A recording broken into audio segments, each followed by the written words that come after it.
Welcome back to Locker Room Dads, hosted by myself, Pat O'Donnell, partner for the Green Bay Packers, and Josh Brinzo, my co-host on the show, who's a brewery owner out here in South Florida.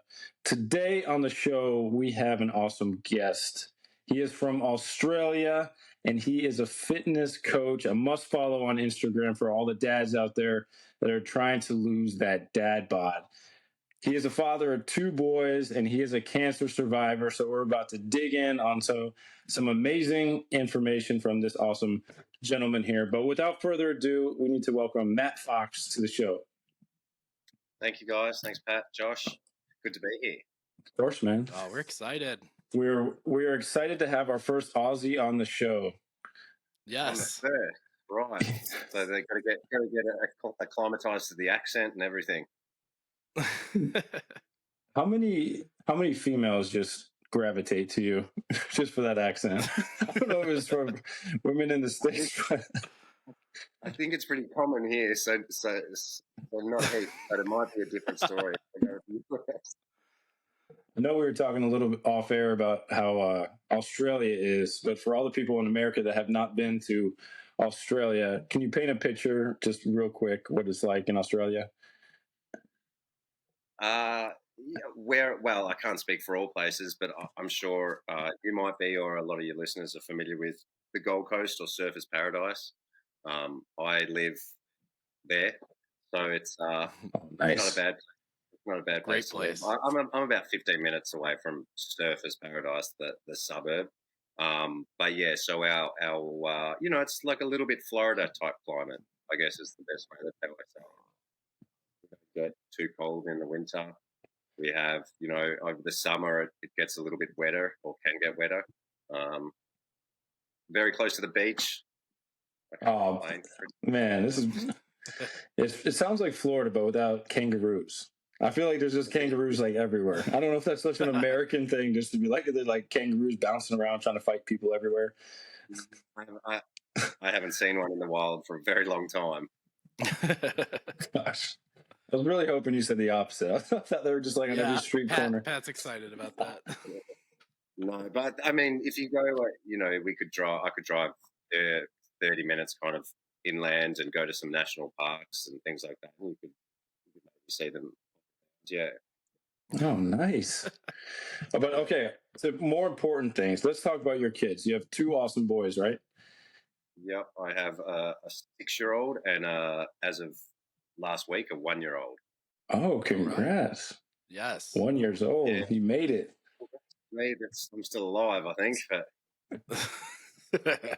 he's going through it. Yeah, man. I have a 2-year-old and then I have a 9-month-old son. So girl, boy. Yeah. So I'm definitely in it right now. So I feel your pain with that. Yeah. It's not the easiest thing in the world. That's for sure. Oh man, yeah, I can only imagine 2 boys as they get older is going to be a little hectic. Yeah. I mean, I'm happier in a way when they go to teenage years. That there's some things that I don't have to touch. Not having a girl, and worrying about any guy that comes near her and stuff. Yeah. You'll get used to that. Mm-hmm. So in that way, I'm content on that. But yeah, they're crazy active at this age, and I see the difference between girls and boys. I don't know, Pat, you got one of each, so you're into that. But the boys are just like, they don't sit still. My 1-year-old can sit still because he can't do heaps, but my 6-year-old, I don't know how he does it, mate. Like 5:30 awake till the second his eyes close, he doesn't sit down, I think. So. And this is something I wanted to touch on. You being a fitness coach, fitness enthusiast, how do you get the energy out of these kids? Because if they're anything like their dad, I'm sure like they're super hyper, ready to go every minute of the day. Like what do you do? Do you put them on a treadmill? Like do you put them in the ocean? Do they surf? Like what do they do? I try and take him for he rides his bike as I run next to him. We try and do that as often as possible. Other than that, where he's running around the house right now on the inside. Yeah, I don't know what I do. Sometimes I think I'm just on autopilot and I zone out and just survival mode because I'm ruined and he keeps going. Oh man, Gosh. I'm kind of curious. so both our daughters, so we have the same like thing, like we each have a girl, we each have a boy. They're both Yep. about the same ages. But learning to ride a bike, like how hard was it to teach your son how to ride a bike? Because I'm like, that's going to be a tough one. He was actually really good. Like two, 3 times, and up and going. Because we never started with the training wheels. We went from, have you seen that balance bike where they're really little and they use their feet? So we went from that into a small bike, just because some people have said, the training wheels gets them too comfortable with having the balance. It's so crazy. So I took him out onto grass. So if he fell, it wasn't too bad, and he didn't really fall. So that worked out all right. I'll let you know in another few years with the second one. That's a pretty good tip. That's like letting the bird out of the nest. Yeah, you just got to do it. I think they're so adaptable at that age. Like they learn really quick too. So I think it's just sometimes you got to throw them in the deep end. I like that. Is that amazing though? Like if we introduce something that makes things easier, like the training wheels, like they'll adapt to that, and then it'll be harder for them to ride a bike versus just pushing them out on 2 wheels, and they'll figure that out faster than. It's insane. Yeah, exactly. It's insane. Yeah. I'm sure it's like that, like you as a fitness coach, right? Like I'm sure there's some examples where people are like, there's no way I can run like a 1 mile or 2 miles. Yeah. And then you have to like slowly integrate them. But I did want to touch on that space quite a bit, because I'm sure there's a lot of dads out there that probably pack on the pounds. They call it the dad bod, what majority, I guess, of your subscribers or people that you work with, like, what do they struggle with the most? Is it like just building muscle? Is it just dropping like that 10, 15 pounds that they don't want? Well, yeah, I mean, I think 95%, probably higher, of my clients are dads. Obviously due to the relatable aspect, I guess. Yeah. The number one thing is time, right? Like finding the time with work and then family. So that's always the first. And then, it is the most common would be dropping some body fat, and how to kind of juggle the two between, improving their health and fitness, looking how they want to look, but still not neglecting their kids or their work, and the whole balancing act that is life, I guess. Well, you said you work with majority of Americans, right? Yeah. A lot of my clients are from the US. Yeah. That's amazing. I mean, I'm not shocked, because I feel like Texas is like, really. I don't know, really. Yeah. That's awesome. I mean, maybe it's more like, I feel like a lot of people from Texas are like from Australia. Like they're outdoorsmen. They like to do crazy shit. You know what I mean? It's definitely relatable. I lived in Texas. It's relatable. I mean, you could speak to it, Josh, but yeah. No, it's a good spot. Yeah. No, but I do. I love the way that you portray your Instagram. Like it's amazing. Like you talk about your kids in it. You talk about relatable stuff. Like I saw you on the scale the other day talking about your body fat and just encouraging people. Is that half the battle most of the time? Like, is just being there for people like throughout the journey of fitness and like being on the journey of weight loss with them? Yeah, I mean, I think accountability is probably another thing that people struggle with the most. Is just them, doing something and then jumping off, after a few weeks because they don't really know why they're doing it, or they don't have anyone to hold them accountable, or, push them and kind of show them the way or the direction. Because, I mean, of course, there's so many different ways that you can achieve your desired results, but, can you do it in, is it going to take 10 years, or can you, learn from someone and this is in every aspect, I've realized, like business and life, and right, otherwise there wouldn't be counselors and shrinks and everything like that too. Yeah, there's it's good just to get guidance from someone that knows, or someone that's done it, and someone that's, I guess, relatable. That I wouldn't go to a 20-year-old kid who wants to do bodybuilding and spends 3 hours a day in the gym. It's not relatable. But can people get fit that way? Sure. But I'm all about, and you've obviously seen, is, workouts from home or outdoors, or kind of wherever you want to be, whether it's body weight or very minimal equipment. That's how I train myself. So that's how I train my clients. And as I said, the dads who majority are struggling with time, they don't have time to, get up in the morning and go to the gym and then come home from the gym, then get ready, help the kids, and then go off to work. So 95% again are looking for workouts that they can do at home with, some equipment if they've got like a home gym or a garage setup, or body weight only, and stuff that they could do when they travel, in hotel rooms if they're constantly traveling for work or whatever it may be. So I think it's about finding someone that is relatable, knows what they're talking about. I like to think I know what I'm talking about when it comes to that. And yeah, kind of following the guidance, and you cut, instead of zigzagging to the end goal, you can straight line it. Okay. Do you find like a crossover between being a coach and a dad, and like things kind of coming across both sides and tying in? Yeah, for sure. So many of the times, we're talking about, when I speak to clients, always like stuff with the kids as well. It's again, I think it comes down to relatability, and it's, if I didn't have kids, I don't think I would probably be as good a coach too, because it's given me a perspective of, okay, we only got 30 minutes. You want to make the most of it. How can you best make the most of it, and then still have, energy, or I can understand when they say, my kid doesn't stop. I get it. Yeah, absolutely. Yeah. So let's take Josh, busy U.S. male, right? Works Really busy. multiple jobs. Like, unfortunately, like, he does not have a lot of time. Where do you start with a guy like Josh? You say, hey, I just need 30 minutes of your time. I need you to stick to it for how many days a week?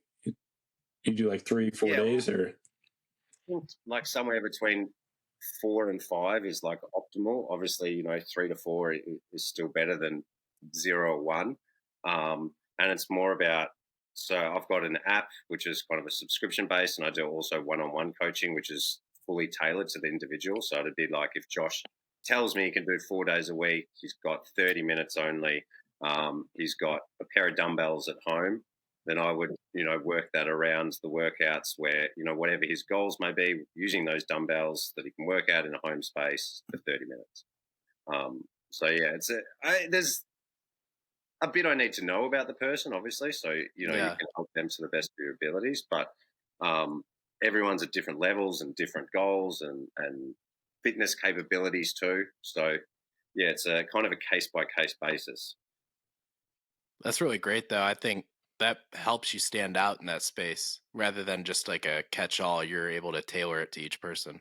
Yeah, and I've been doing, as I said, I quit the gym probably back in 2015 now. So I've been doing online coaching, face-to-face coaching since 2016, using kind of the body weight and like the no gym thing. So when COVID came along, obviously everyone had to pivot and get away from the gyms. The majority of gyms were closed. I was already doing that, which helped as well for, I guess, people finding me and realizing, during COVID, I was posting every day on social media workouts that people could do at home. So that obviously helped, but I didn't have to pivot like a business model. I didn't have to relearn something that I wasn't familiar with. Like I saw all these gym guys who started doing home workouts, and it was kind of embarrassing. It looked ridiculous, this huge body trying to do some body weight exercises. So yeah, thankfully I didn't have to do that, and I'm not trying to like go into that space either, because I'm going to focus solely on what I know I'm good at and how I can best help people in that area too. No, I think that's great. I think you're in an amazing space. You're out there trying to help dads that work, a 9 to 5. They're just busting their ass trying to provide for their family, and you're there kind of hand holding them to be the best version of themselves they could be, because they're trying to help their family any way that they can. I think that's great. Exactly.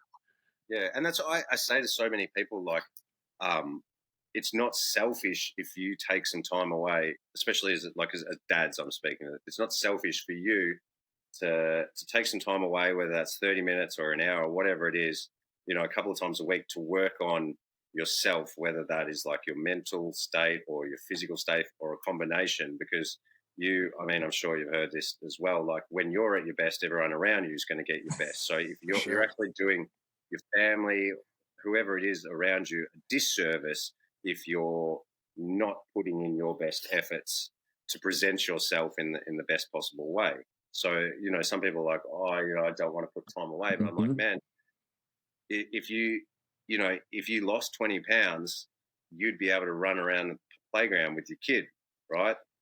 Right now you can't do that, but then you want to spend more time with them, but you're sitting over there on the bench because you've got no energy to run around with them on the playground. You can change it in a few months, or you can keep going on this trajectory and probably get worse. So it's like, which way do you want to go? Yeah. No, Matt, do you think that majority of guys, I guess I'll speak for the US, it starts with, abs are made in the kitchen? You know what I mean? Like it's the diet. Yeah. Do you start there, or is it more like, hey, I don't even do the nutrition. I kind of like advise maybe you should do this, but I strictly the workout stuff.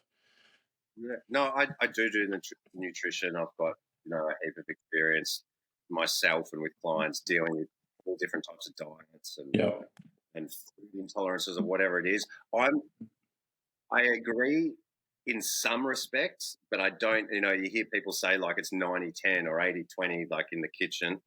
I think it's a combination of, and I've proven this with myself and with clients, I think it's pretty much an even split, right? Like you can eat unbelievable and do, I've got clients that are overweight, but they don't eat unhealthily. But prior to, say, coming to me, they were just doing like a traditional gym weightlifting routine, where they'd spend an hour on chest, the next day they'd spend an hour on arms. I'm like, well, you're not trying to be a bodybuilder and step up on the stage wearing a little G-string. You just want to lose some weight, be athletic, be functional, hang out with your kids, not put your back out every time you've got to pick one of them up. What are you training like this for? So I think you've got to train for, one, your goals, but also your life. And I really feel like people underestimate the training side when they say, abs are made in the kitchen. For sure, to some degree, but if you're like just lifting weights and your heart rate's not really up and you're spending an hour in the gym and 30 minutes of that talking to your buddy anyway, are you working? Are you doing enough, to get the results from the gym or from your training program? Yeah, you see that a lot in America where they're just talking or they're on their cell phone. Like they're sitting on a machine. I've seen a million videos like that. I'm like, yeah. In saying that, you guys, your portion sizes are probably like for 3 people instead of 1 when you get takeout and things like They're that. Pretty big. So, they're pretty big. Yeah. So let's dive into that part. So what does an Aussie dish look like? What do you guys eat? Are you guys like carnivores? You like a lot of like meat and like veggies? I feel like you guys are like the fittest people on the planet. Like Australia is literally like, if the world ended, Australia I feel like would make it. I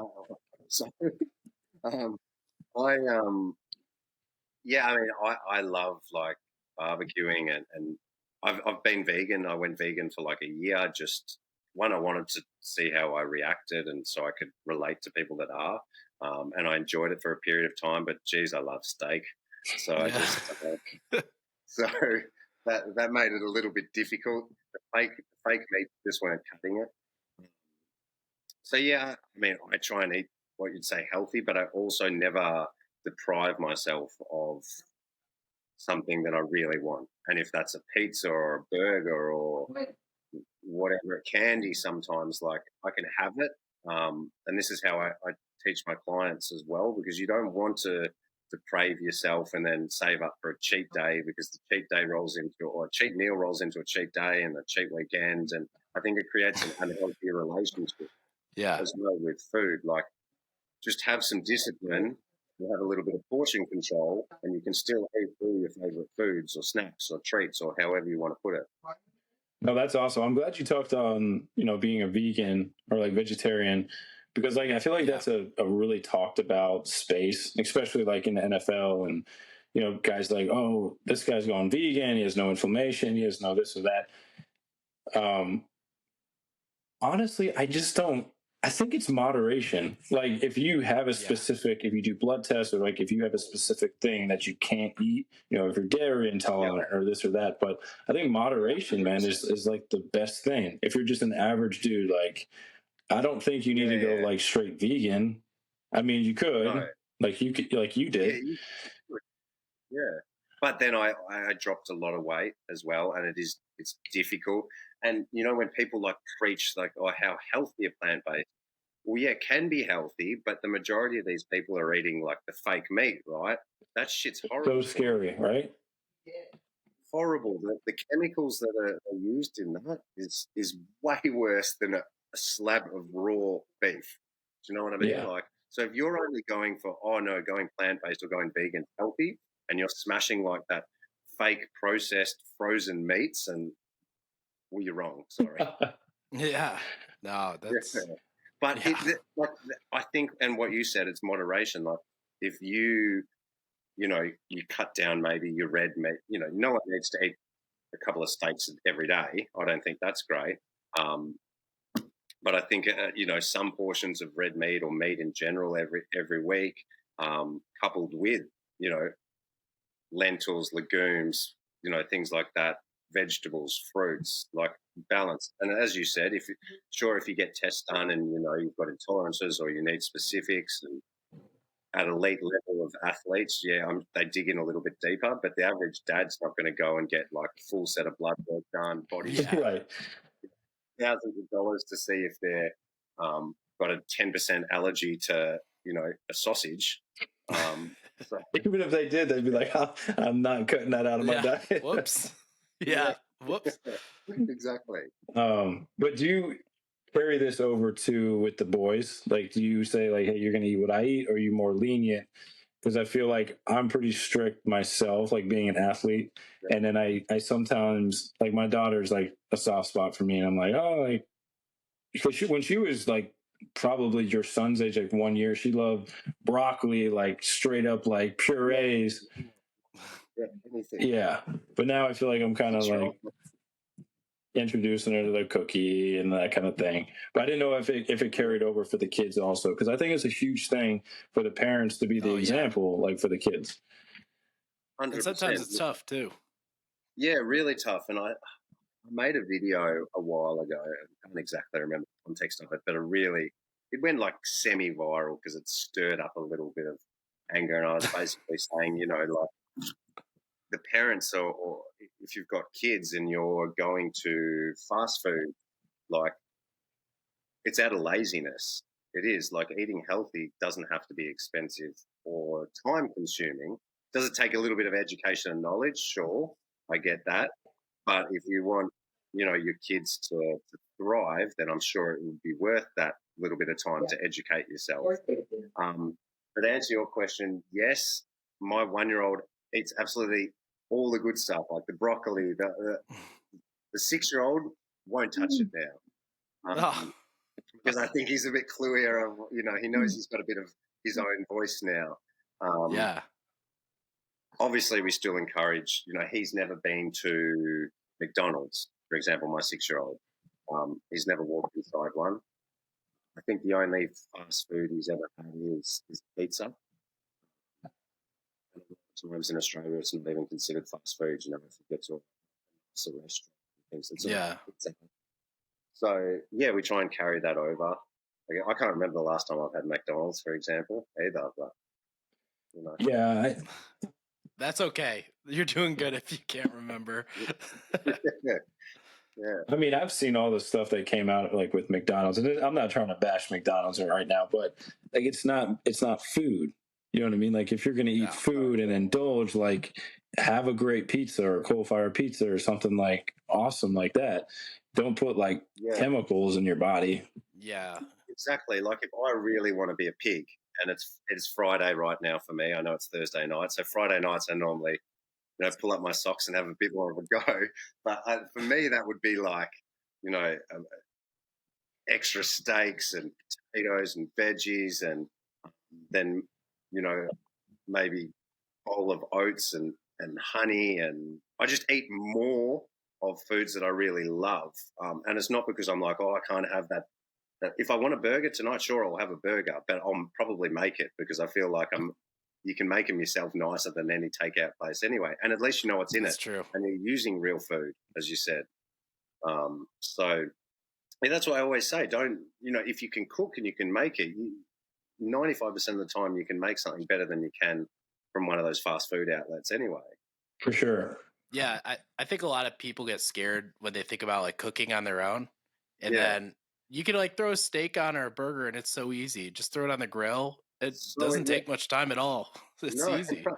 Any steak or burger that you make yourself is unequivocally going to be healthier than a Burger King or a McDonald's. There's no doubt about it. And it will take you 5 minutes. As you said, you throw it on the grill, you get a couple of buns, get some lettuce or tomato, whatever you want, and you're done, right? Yeah. Exactly. And you're still having the burger and you're still getting your fix and, like everyone wins.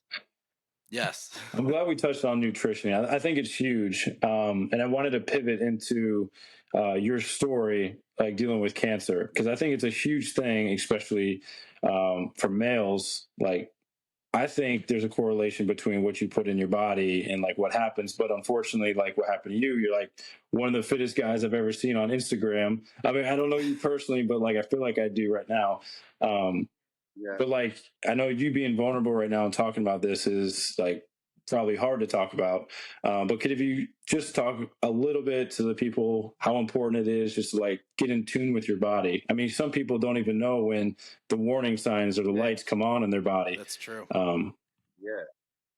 So I was 20, so I guess you'd say quite young, right? And I had testicular cancer, so obviously very specific to men.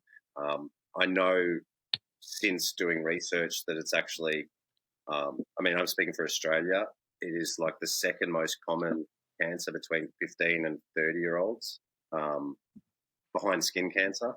I think I'm sure it's probably similar in the States too, right? It'll be up there as a very common male cancer in young men. Right. Obviously I was not unhealthy. I wouldn't have thought. I was another crazy fact. I was living in Denmark from the time I was about 17 to 20, and I researched and found out that Denmark had the highest percentage or highest cases in the world of testicular cancer. Wow. At the time too, and I was living there for 3 years. So I know you can only really guess. It could be a coincidence. I don't know. I've never had that in the family as well. That's fascinating. It's crazy. So yeah, and then people ask me, well, how did you know? And I always have the same answer, and it's like I just mentally felt something wasn't right. There was no like real physical acknowledgement. I went to the doctor. He grabbed my balls. He told me not to bother getting a scan, an ultrasound. So he said, you'd be wasting your time. And I said, no, I don't think something's right. Like, so he couldn't feel anything wrong. And I said, I pushed for it as well. So Pat, you just said, about being in tune with your body, or not always just accepting what your doctors say, because, I don't want to slam the general doctor, but they're kind of a jack of all trades and master of none, right? So they just know a little bit about everything. So I think it's important if you feel that something's maybe not quite right, worth pursuing and checking too. Because if I listened to the doctor and walked out of the office and didn't say, no, give me the sheet of paper so I can go to the hospital and get a proper scan, then probably fair to say I could have been dead.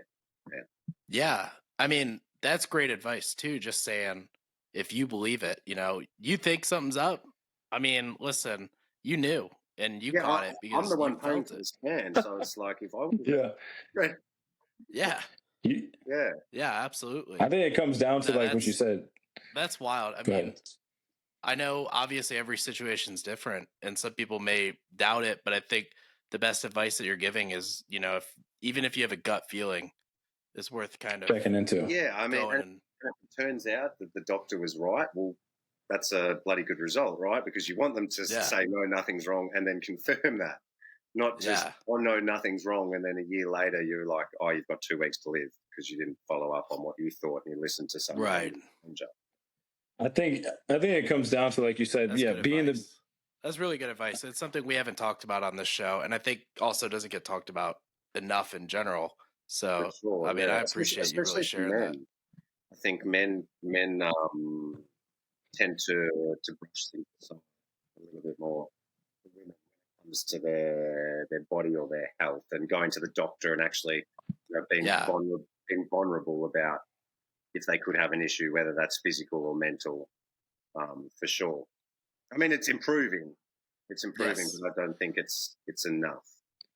Yeah, no, absolutely. I mean, for women too, like they'll go to a gynecologist, twice a year. Men don't really just go, like, so it's a little different. We're not used to that. Exactly right. Yeah. So I want to transition here to you being a dad. I think we may have lost Pat. No, I'm still here. Going on, I'm letting you have the floor, man. I'm here. You being a dad. I wanted to ask, because when I became a dad, my thought was like, changing diapers to be really hard. Well, to me, it actually is a lot easier. And there were other things I thought were going to be really easy that are actually way hard. There's a ton. And I was kind of curious what you thought was hard that you thought would be easy, and what is easy that you thought would be hard. That's a tough question, because patience is very hard, but very important. I think I didn't think I would get as frustrated with something. Once they get smarter and a bit older, they know how to push a button. Yes. Yes, they do. Yeah, they're clever little things. Yes. So I think I've definitely had to improve my patience in terms of it's restricting. Everyone thinks like, oh, when you have kids, or people are like, oh, I don't want to have kids because I can't, live my life. I think that's wrong, and that's kind of a bit of a falsehood, especially when they're younger too. Like, I'm talking preschool, before they, me, my wife and I have always tried to, of course, without neglect, but still, that they join our lives to a degree. Like, we become like a unit, right? So it's not like, because of this. Of course, when they're really young, or like my 1-year-old now, we said it yesterday, actually, we're like, we can't go to a restaurant for a while because he's like trying to jump out of the high chair, he's throwing shit. Like, okay, yeah, we get that, but it's not, I just got back from 3 months in Thailand, and some people will say, oh, I can't do that because I've got kids. So, well, why can't you?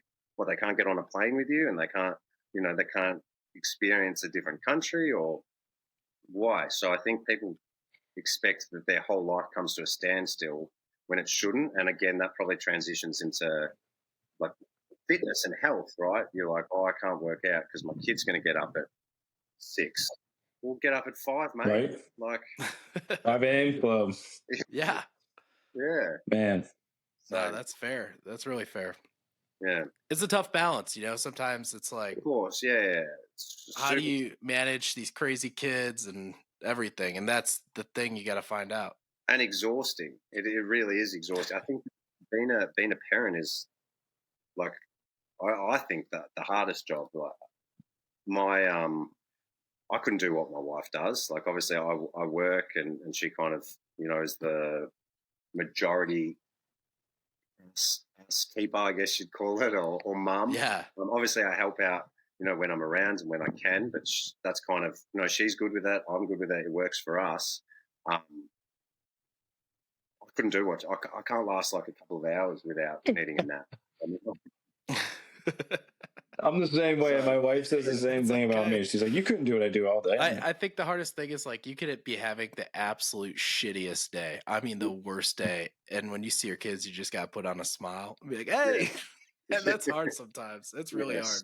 So, I mean, hats off to, single parents or mums and stuff like that. I think they got the hardest job for sure. But it's also tough on men, if the responsibility is on them to kind of, earn the income and provide for the family. It's a lot of pressure too.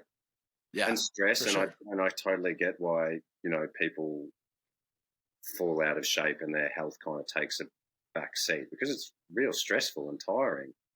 So it's nothing to be ashamed of, but I just think people need to realize that, as you know, when they're at their best, then their family's getting the best as well. I think it's important. No, that's really great advice. I think you hit the nail on the head. Just make sure you prioritize yourself, because it helps prioritize your family. Yeah, exactly. No, that's awesome. Well, before we wrap up, I just want to see if you have anything you want to tell the audience listening, or any advice or whatever you think you got for dads out there listening in. I mean, nothing that I probably haven't touched on, more just, to emphasize the fact that you're not being selfish. If you know that you need to change, doing nothing about it is not going to get you a result. And whether that is, going for a walk or a jog on your lunch break, or getting up, 30 minutes earlier just to do some exercise before kids get up, or whatever it is. And it doesn't have to be fancy, right? You can work out in your bedroom.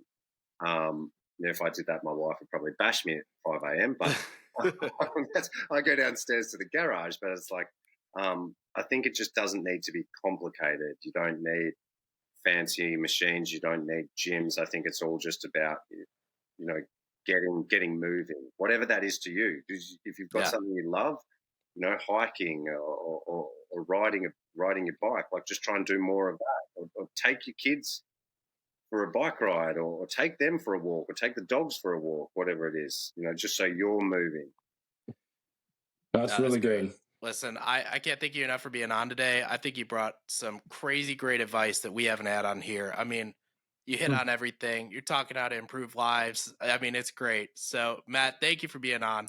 Thanks, and I mean, seriously, great advice. I'm going to take it home. Where can they follow you, Matt? Thank you enough. I guess my biggest one's probably Instagram, as you said. So